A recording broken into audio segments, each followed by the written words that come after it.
Astaghfirullahalazim.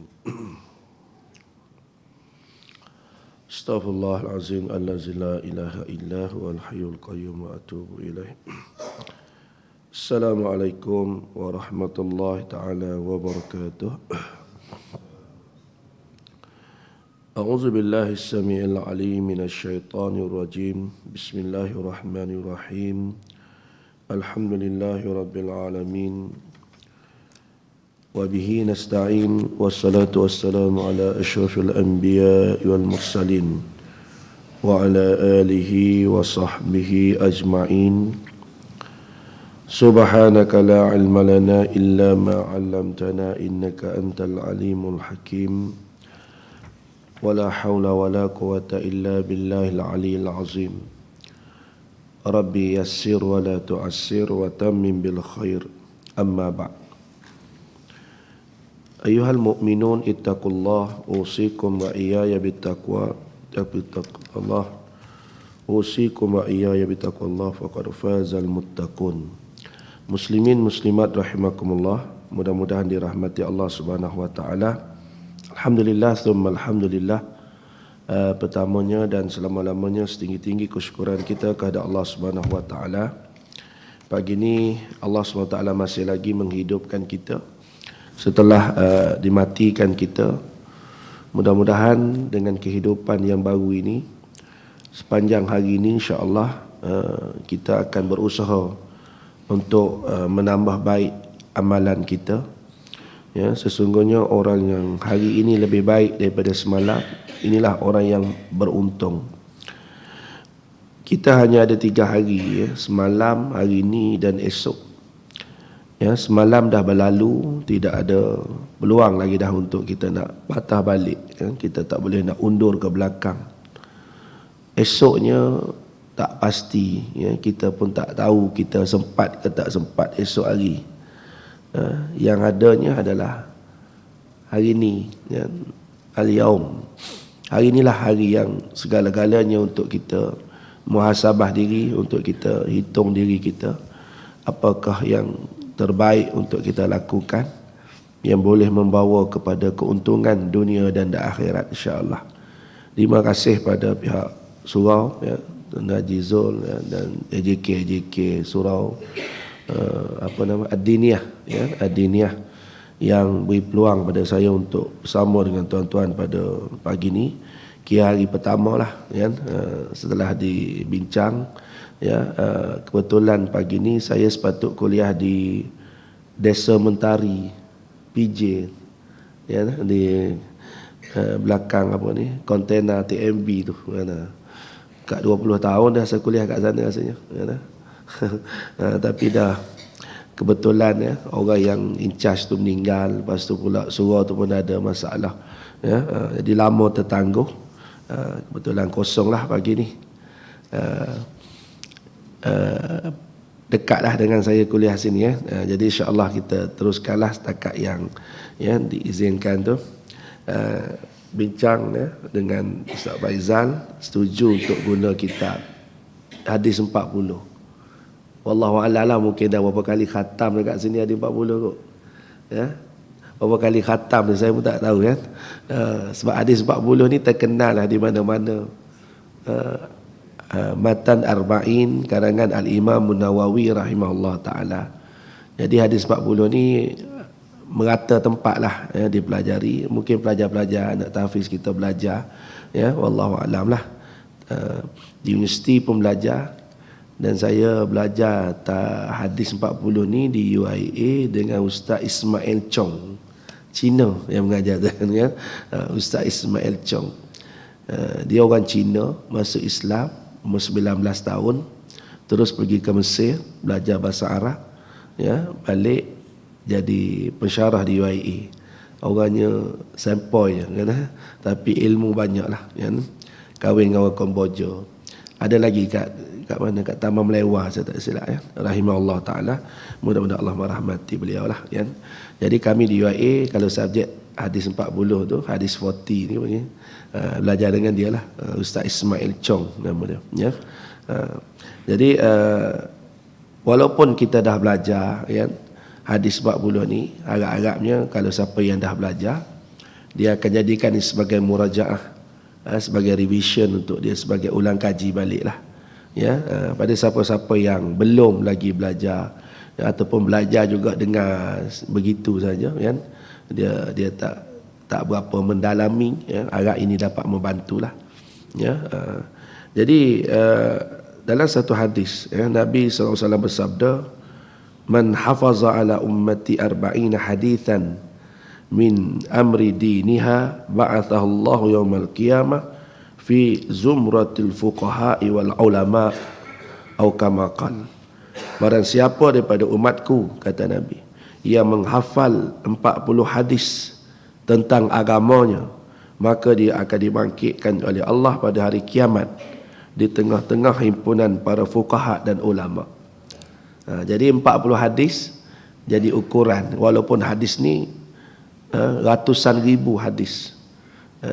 Perawi-perawi hadis terlalu ramai, lepas tu hadis, himpunan hadis pun terlalu banyak, sehingga kan kita pun tak tahu nak baca yang mana, terlalu banyak sangat. Jadi ulama-ulama kita ni dia permudahkan lah, kan, ada hadis akhir zaman, ada hadis apa dipanggil hadis Qudsi, kan, dibahagi-bahagikan hadis tu mengikut pengajian lah. Jadi sekurang-kurangnya kita dapat menguasai 40 hadis.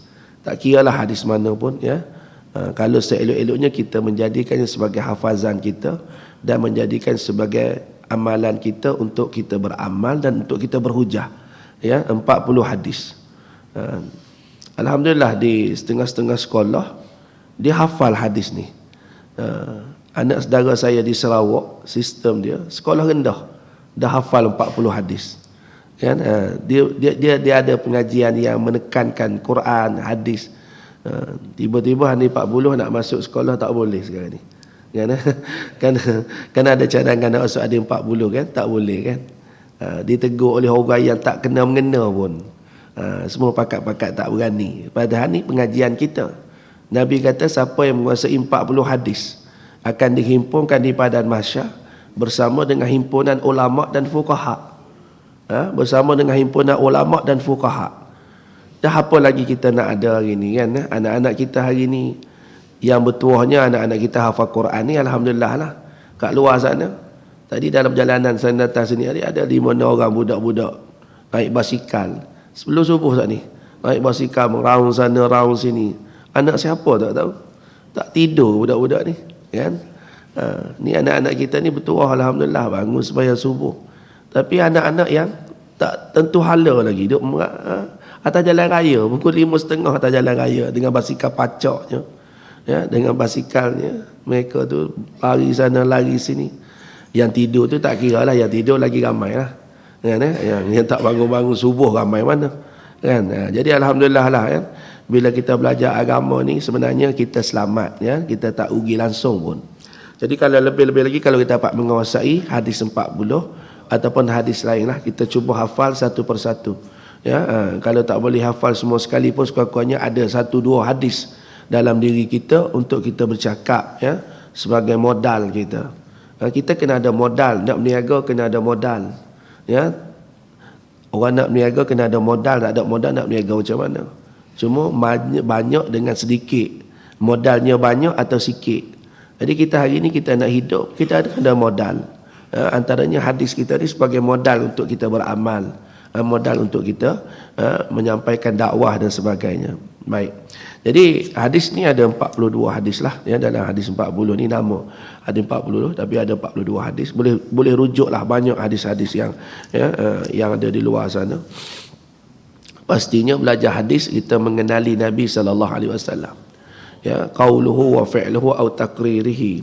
Belajar hadis ni maknanya kita belajar tentang perbuatan Nabi, perkataan Nabi dan declaration Nabi, pengakuan Nabi. Ya, kita ada 3 kalau sebut hadis ni. Yang pertama qauluhu, perkataan-perkataan Nabi, wa fi'luhu, dan perbuatan-perbuatan Nabi, segala amalan Nabi, dan seterusnya wa taqririhi, ya. Takrir ini maknanya ikrar Nabi, pengakuan Nabi, yang mana Nabi SAW mengiktiraf perkara itu, ya. Contoh sesuatu perkara Nabi senyap. Nabi senyap tu tanda Nabi setuju.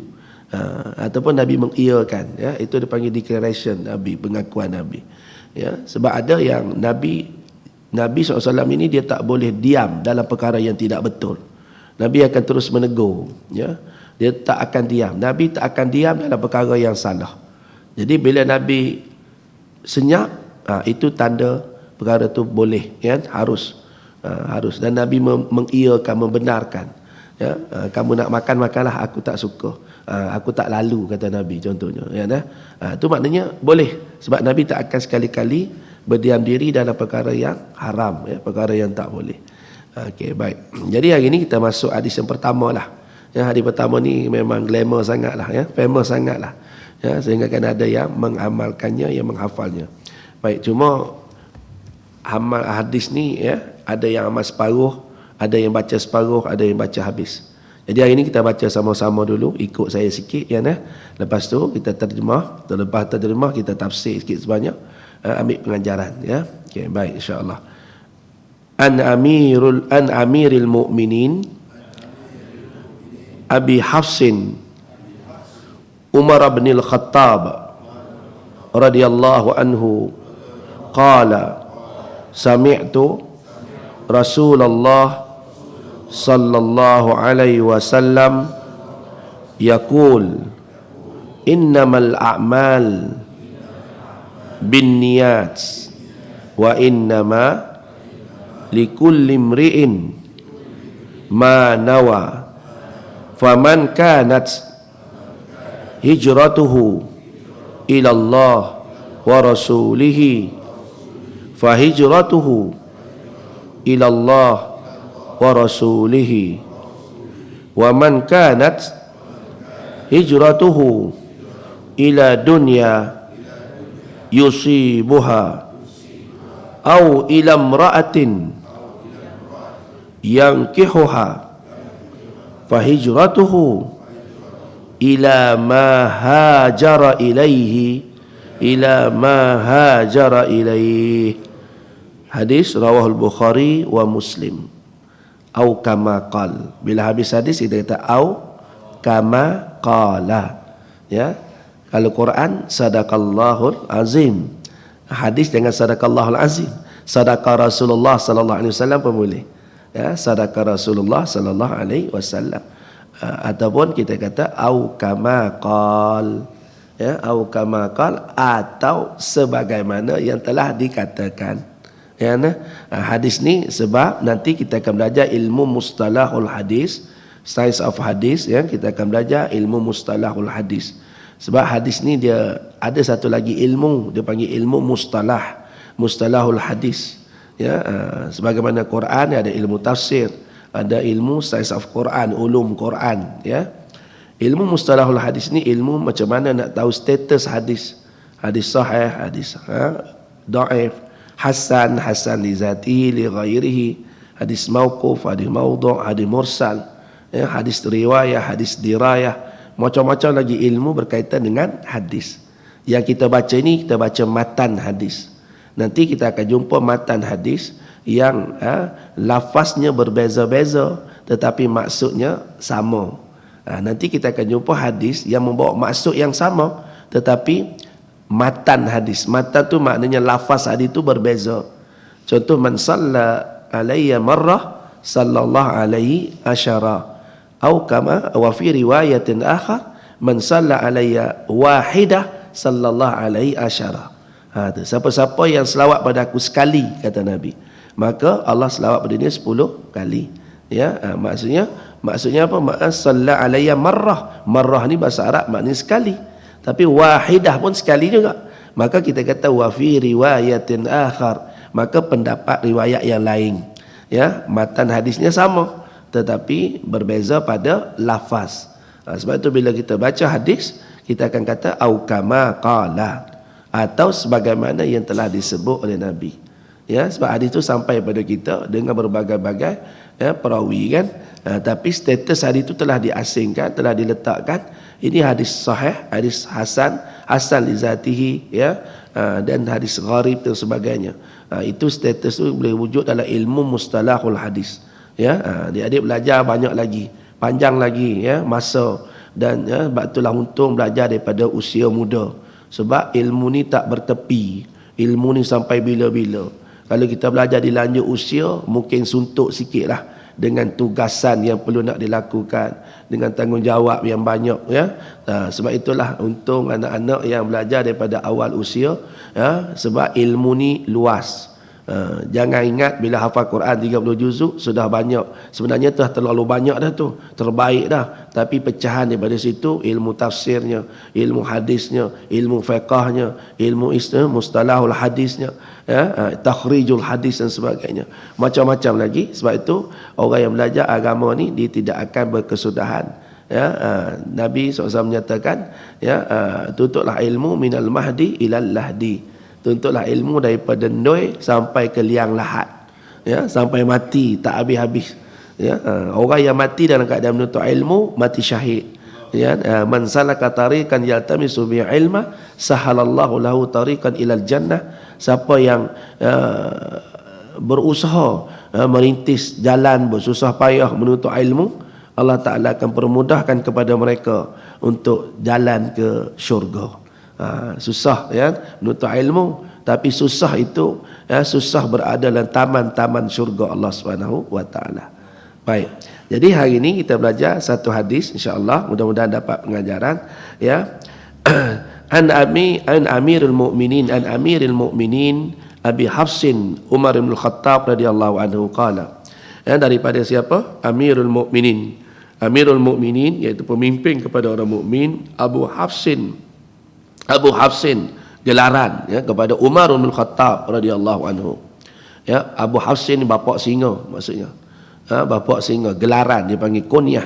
Orang Arab dia panggil kunyah, ya, gelaran, ya. Laqab dia gitu kan. Baik. Umar bin Khattab radhiyallahu anhu, sami'tu Rasulullah sallallahu alaihi wasallam yaqul. Aku telah mendengar Rasulullah sallallahu alaihi wasallam yaqul, bersabda, ya. Hadis ni daripada Umar, dia kata, aku dengar daripada Nabi SAW bersabda, innamal a'malu binniyat. Innamal a'mal, sesungguhnya segala a'mal. A'mal ini segala amalan-amalan, ya, amal satu amal. A'mal maknanya amalan-amalan, ya, semua amalan kita lah, ya. Jadi banyak amalan kita, bukan beramal satu tapi banyak. Ya, innamal a'mal, sesungguhnya segala amalan itu binniyat, ya, bermula, ya, dengan niat, ya, bermula daripada niat-niatnya. Wa innama likulli imri'in ma nawa, dan sesungguhnya likulli imri'in ma nawa, sesungguhnya bagi setiap seseorang itu ia akan memperolehinya berdasarkan untuk apa yang dia niatkan. Wa innama likulli imri'in ma nawa, sesungguhnya seseorang itu dia akan dapat berdasarkan apa yang dia niatkan, ya. Faman kanat hijratuhu ila Allah wa rasulihi, ya, maka barang siapa yang hijrahnya kerana Allah dan Rasulnya, fa hijratuhu ila Allah wa rasulihi, maka hijrahnya itu adalah untuk Allah dan Rasulnya. Wa man kanat hijratuhu ila dunya yusibuha, maka siapa-siapa yang berhijrah kerana dunia, maka dia akan memperolehi dunia, untuk maksud dunia, ya, maksudnya dia akan dapat dunia. Wa man kanat hijratuhu lidunya yusibuha, siapa yang berhijrah untuk dunia dia akan memperolehinya, au ila imra'atin yankihuha, atau kerana seorang wanita maka ia akan mengahwininya, fa hijratuhu ila ma hajara ilaihi, maka oleh demikian hijrahnya adalah berdasarkan kepada maksud apa hijrahnya itu dilakukan. Jadi kesimpulannya di yang hujung tu, fa hijratuhu ila ma hajara ilaihi, maka hijrahnya berdasarkan apa yang dia maksudkan, apa yang dia niatkan.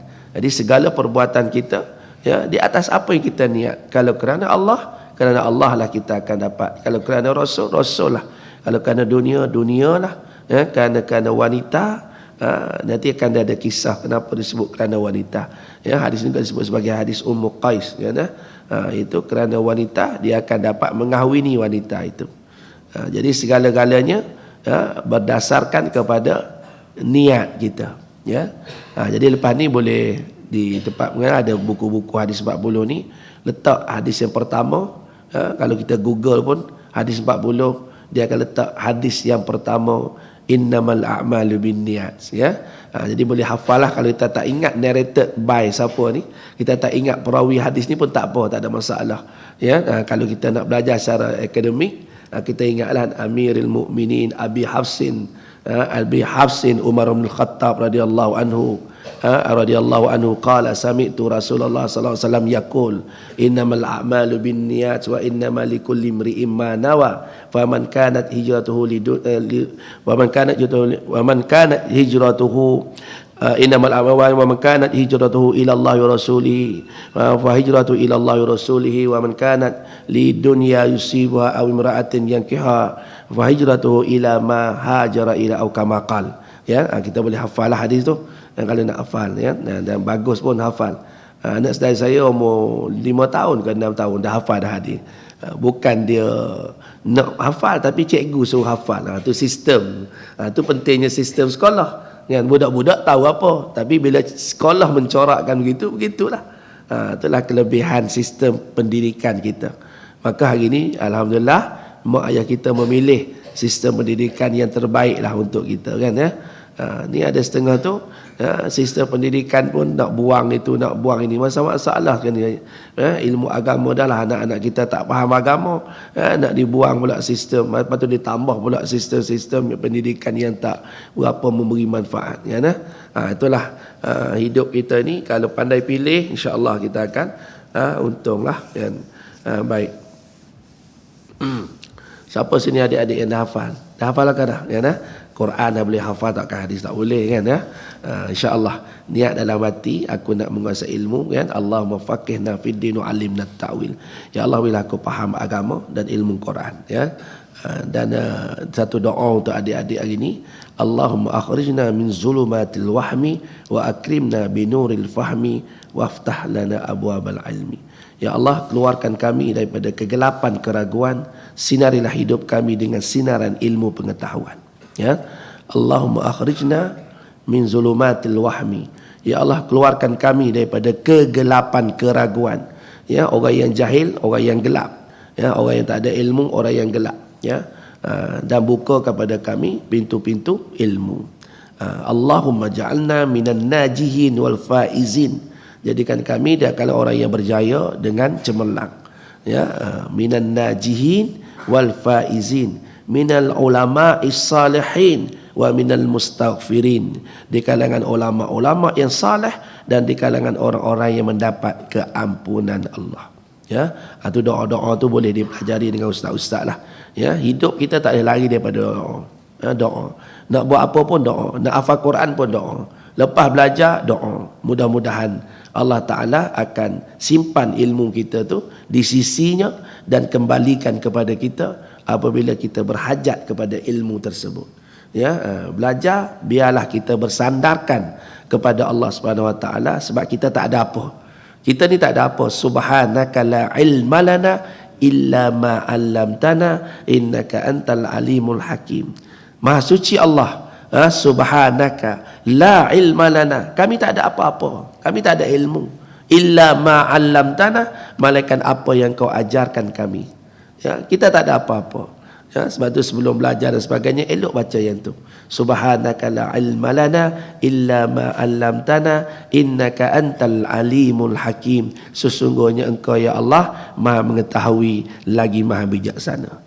Ya, saya amalkan anak-anak bila nak pergi periksa, abah nak baca apa, nak periksa, baca subhanaka la. Ya, subhanaka la ilma lana illa ma 'allamtana innaka antal alimul hakim. Ya, ni penceramah pun akan baca, biasanya dia akan mula dengan subhanaka la. Ya, sebab kita tak ada apa.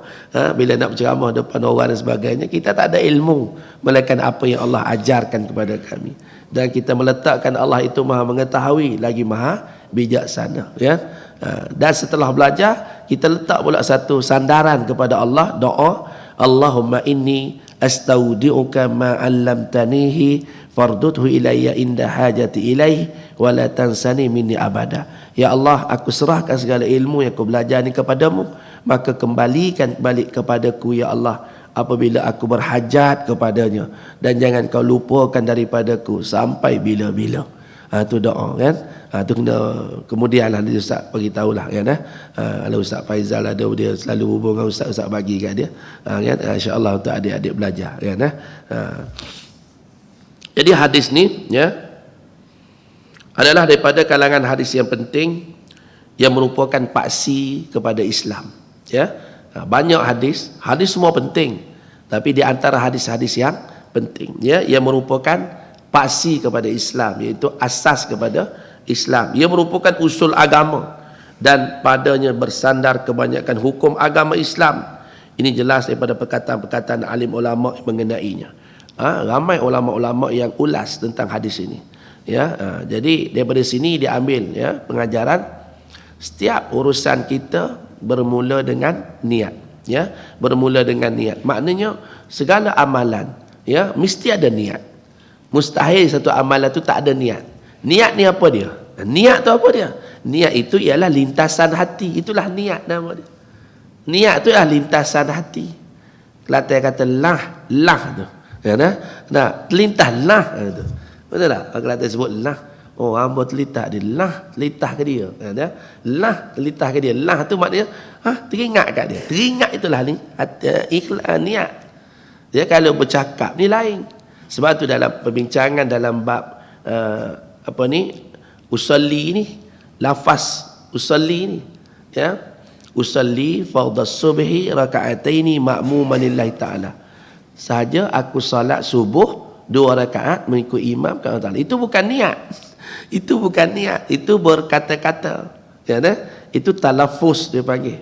Ya. Niat tu angkat takbir daripada a tu sampai bar tu, daripada alif sampai ra tu, dalam hati tu terlintas 3 perkara kata ulama. Qasak, ta'rud, ta'yin. Ada 3 benda. Sembahyang fardu subuh cukup. Angkat takbir Allahu akbar, sembahyang fardu subuh. Lah terlintas sembahyang fardu subuh. Lah tu terlintas sikit dalam hati. Sembahyang fardu subuh. Alah, selesai dah lah. Kan? Sembahyang fardu subuh 2 rakaat mengikut imam tunai kerana Allah Ta'ala, itu berkata-kata dalam hati namanya. Sebab tu ya orang tu Allah lama nak boleh Allahu Akbar kan. Allahu Akbar. Allahu Akbar tu pun salah dah. Kalimah takbir Allahu tu pun dah salah. Berhenti pula. Bat pula. Ada setengah akbar panjang pula, salah pula situ. Kalimah Allahu Akbar tu penting. Allahu Akbar. Yang tu yang paling penting. Kalau salah situ salah rukun. Rukun pertama antaranya ialah takbiratul ihram kan. Bukannya angkat tangan tapi lafaz tu. Jadi kena pastikan antara a sampai bar itu mesti niat tu masuk dalam tu. Niat tu apa dia? Lintasan hati. Apa dia yang perlu niat? Qasak, ta'rud, ta'yin, 3 benda. Sembahyang fardu subuh cukuplah. 2 rakaat memang subuh 2. Mengikut imam duduk belakang takkan jadi imam je. Mesti jadi makmum. Lillahi ta'ala. Kerana Allah Ta'ala dah kita buat ibadat ni. Bukan kerana lain. Ya, jadi kalau dapat Allahu Akbar sembahyang fardu subuh 2 rakaat mengikut imam. Kalau dapat yang tu teruskan. Tapi kalau tak dapat memadai 3 benda. Qasak, ta'rud, ta'yin. Allahu Akbar cukuplah. Sembahyang fardu subuh. Tapi kalau kita sempat kata lintas dalam hati sempat 2 rakaat, sempat kata mengikut imam, alhamdulillah. Kalau tak sempat cukup memadai dah setakat tu. Tak payahlah letak tangan balik. Kan? Ni Allahu Akbar, jatuh balik. Ataupun Allah. Lama. Kan? Kadang-kadang kita tengok orang nak rokok. Dok main Allah. Bila imam kata Allah rokok, Allahu Akbar boleh pula. Bila nak rokok cepat-cepat je boleh. Tak tahu lah kenapa pula kan ya. Dia perangai dia kadang-kadang. Setengah orang tu dia perangai. Dia tabiat dah lama sangat dia main kan. Dia main Allah kan ya. Ultraman lah apa macam-macam gaya ada kan. Masa kat Mekah ni kan, sembahyang orang Melayu kita dia main usalli. Itu tak akad takbir lagi. Usalli ni di luar semayang. Nah, usalli ni kita sebut lafaz tu sebab apa? Nak hadirkan hati. Sebab kita ni jenis orang yang banyak benda. Banyak benda fikir. Sebelum mari semayang tu banyak benda lagi duk fikir. Dalam perjalanan nak pergi surau tu macam-macam benda lagi duk fikir. Selagi tak angkat takbir boleh ingat lagi. Kan Betul kata banyak benda sangatlah kepala otak ni kan Jadi ulama ajar sampai-sampai tutup belum benda lain dengan cara usalli. Itu nak kata panggil nak tarik. Nak tarik perhatian kepada apa yang kita nak buat ni. Usalli, aku nak semayang, fardhu maghribi, fardu maghrib, salasa rakaatin, 3 rakaat. Kita nak tarik dulu baru kita nak angkat takbir. Nah, dalam takbir tu kita dapat 3 benda tu jadilah. Kita dapat qasak, takruk, ta'yin, semayang fardu subuh, semayang fardu maghrib, cukup dah. Tapi sebelum tu kita kerana selalu sibuk, kita relax sekejap, kita tahu usalli tu maksudnya kita nak datangkan benda tu perlahan dalam fokus kita supaya kita boleh tumpukan kepada kita nak angkat takbir selepas ni. Dia usalli, dia main usalli, situ pun susah dah. Pejam mata rapat usalli. Ingat duk kat Mekah masa tu orang Melayu kita dia main usalli tu Arab sebelah dengar dia usalli mana aku nak semayang. Kan aku nak semayang. Syaratnya hey lau turid an tusalli salli Allah dia tu. Nak semayang-semayanglah. Duk sebut semayang kan Orang Melayu kita kan kuat. Kalau main usalli tu Melayu Indonesia ataupun Malaysia. Tu ya kan Orang lain tak ada, tak Arab mana ada usalli macam kita tu. Kita kat Allah. Usalli. Ada usalli gitu. Tu tengok dia kata, usalli dia faham maknanya aku nak semayang. Kan usalli ni mana aku nak semayang. Kan usalli aku nak semayang. Syah nak marahlah. Mu nak semayang lah. Duk situ kau orang buat apa? Lau turid an tusalli salli Allah. Mu nak semayang lah. Apa pula duk situ kau orang. Kan itulah kan jadi jangan lebih-lebih sangatlah. Sebab tu saya sebut orang alim tak payah semayang. Ustaz tak payah semayang. Sudah kan Orang alim tak payah semayang. Payah apanya? Mudah je pada dia. Dia tak payah. Yang payah-payah orang tak alim ni. Dia main usalli macam lekat tulang apa macam-macam kan. Yang payah semayang ni orang tak belajar. Yang alim ulama ni dia mudah sampai-sampai Allahu akbar. Betul tak? Tengok tok guru alim ulama ada duk kokang itu kan. Tak ada alim ulama sampai-sampai Allahu akbar letak. Tuan-tuan pernah tengok arwah Datuk Ismail Kamil solat. Saya perasan banyak kali saya perhati. Arwah Harundin, arwah Tok Guru Ni Aziz ya. Tu figure besar lah lain-lain tu. Tok Guru kita mungkin ustaz-ustaz kita, alim ulama dekat dengan kita pun saya sekali perhati. Kan? Perhati, saya boleh tengok ketenangan yang ada pada arwah Datuk Ismail Kamil masa saya belajar dengan dia dulu kan. Bila dia sampai dia semayang, kita tengok dia pun kita tenang. Dia tengok dia tenang. Dia sampai-sampai kat takbir Allah. Kita tengok dia Allah tenangnya seolah-olah macam dia nak masuk dalam dia dengan Allah Ta'ala dah ketika tu kan. Tenang sebab apa? Sebab dia belajar, dia tahu fokus dia apa dia ketika itu kan. Ni kita kena tengok Allah duk semaya tu gaul sana gaul sini. Tengok dia pun letih dah kita tengok. Tu tak tanya. Kita tengok letih dah tengok dia. Lagilah dia tu macam mana kita tak tahu. Sedangkan dalam salat ini adalah ketenangan. Dalam salat inilah masa untuk kita relaxkan diri kita, fokus kepada Allah Ta'ala kan. Jadi kita tengok tok-tok guru alim ulama macam mana ketenangan mereka sebelum angkat takbir. Kita dah nampak dah ketenangan. Kita biasa berjalan tengok perasan tengok tok-tok guru alim ulama ya, dia tak ada solat macam kita kan. Setengah bergerak sana bergerak sini, gatal sana gatal sini kan dan lagi dia main telefon main telefon tekan contoh kan dan lagi macam-macam gaya lah ya. Baik, jadi balik pada niat tadi. Niat ini asas kan. Dan dalam hadis Nabi tak ada satu hadis yang cerita cara-cara niat, tak ada kan. Nabi sebut tak cara niat kena sebut ni pun tak ada kan. Jadi dua kemungkinan. Bila tak ada cara Nabi tak ajar, satu benda tu tak penting, benda tu tak perlu. Satu lagi benda tu terlalu mudah.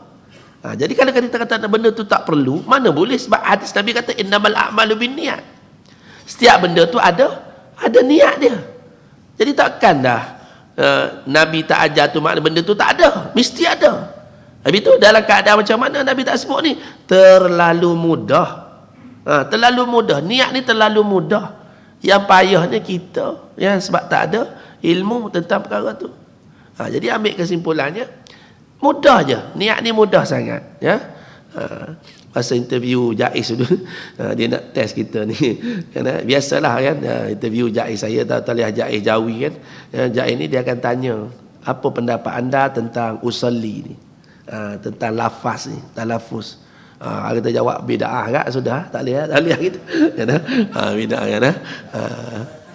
Tahu awal tak boleh dah kan. Dia tanya kitab apa guna, dia tanya pendapat tentang tahlil, tentang yasin. Ni banyak lagi bid'ah ni. Baca surah Al-Kahfi lah, surah Al-Mulk lah, semua. Oh, bid'ah belaka lah tu kan. Benda tu boleh je nak amal, silakan lah. Kan, tapi dia nak tengok kita kalau jenis ustaz-ustaz jenis syadik jenis tu tak boleh ni, tak boleh. Awal-awal lah kita lihat tak dapat kan. Jadi sebenarnya kita kena berlapang dada dalam amalan kita hari ni dah kan. Usalli boleh je, tak ada masalah. Kenapa? Sebab ulama ajar nak tolong kita. Wirid lepas mayang, ulama bantu kita supaya lepas mayang masa itulah kita boleh wirid. Kalau harap masa lain kita tak wirid dah, kita tak berzikir dah kan.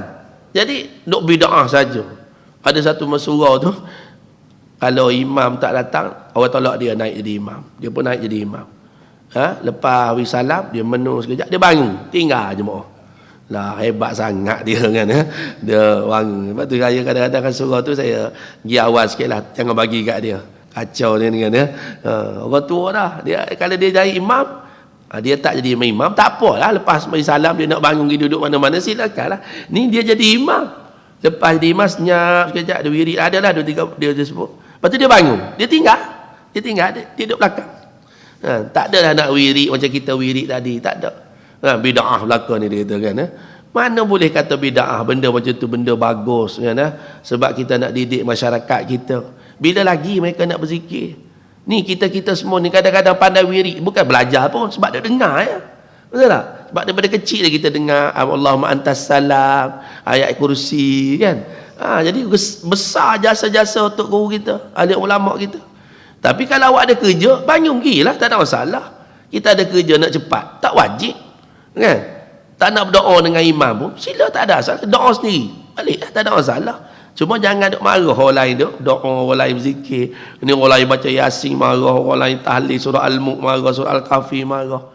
Kan? Jadi inilah jabatan agama kita nak sekatlah pengaruh ni, sebab benda tu benda yang menimbulkan benda yang tak elok lah, suasana yang tak bagus kan. Ulama kita dulu fikir macam mana nak dekatkan masyarakat kepada agama. Belajar ya, dengan zikir, dengan doa ramai-ramai. Doa ramai-ramai tu kita doa amin belakang tu sebab kita tahu kita tak pandai nak berdoa. Jadi kita serah kata imam. Sebab tu imam kita lantik tu imam yang pandai. Kalau imam tak pandai kita lantik dia pun tak tahu minta apa. Sudahlah kan. Okey, baik. Jadi mudah balik pada niat tadi. Balik pada niat tadi maksudnya niat tu lalu mudah kan. Innamal a'malu binniyat wa innamal likulli imri'in ma nawa. Apa yang kita buat ni segalanya atas niat kita.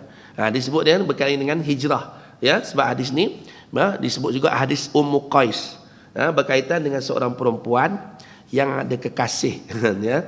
Ketika itu seorang lelaki diajak berhijrah bersama Nabi ke Madinah ya, tapi dia berat hati, dia tak nak berpindah kan. Ialah hijrah ni tinggalkan segala-gala. Sebab tu muhajirin ya, pergi disambut oleh ansar. Muhajirin ni orang yang tinggalkan harta benda, segala keluarga, tinggal habis berhijrah bersama Nabi ke Madinah. Itu besar. Sebab tu orang berhijrah bersama Nabi ni pahalanya begitu besar ya, baik. Jadi lelaki ni dia tak nak berhijrah lah ya, sebab dia banyak mungkin syarikat dia ke tak boleh tinggal kan ataupun mungkin dia ada bisnes ke apa tak boleh tinggal. Jadi dia ada kekasih ni nak berhijrah bersama Nabi. Kekasih ni kata kalau you nak kat I, you nak ikut I lah kan, macam tu. Kalau kekasih ni I you selalu lah kan. You nak kat I, you kena ikut I lah kan. Tidak tak boleh kan. Tak apalah.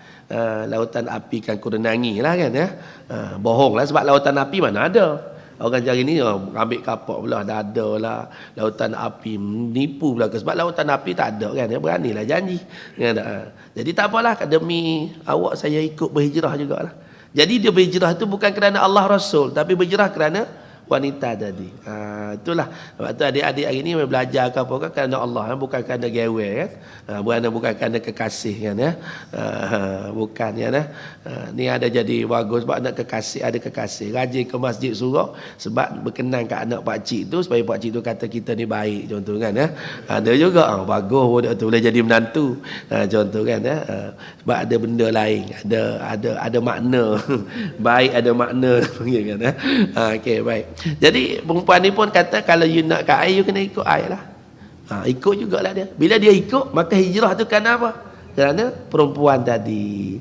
Maka kalau kerana perempuan, dia dapatlah kahwini perempuan tu.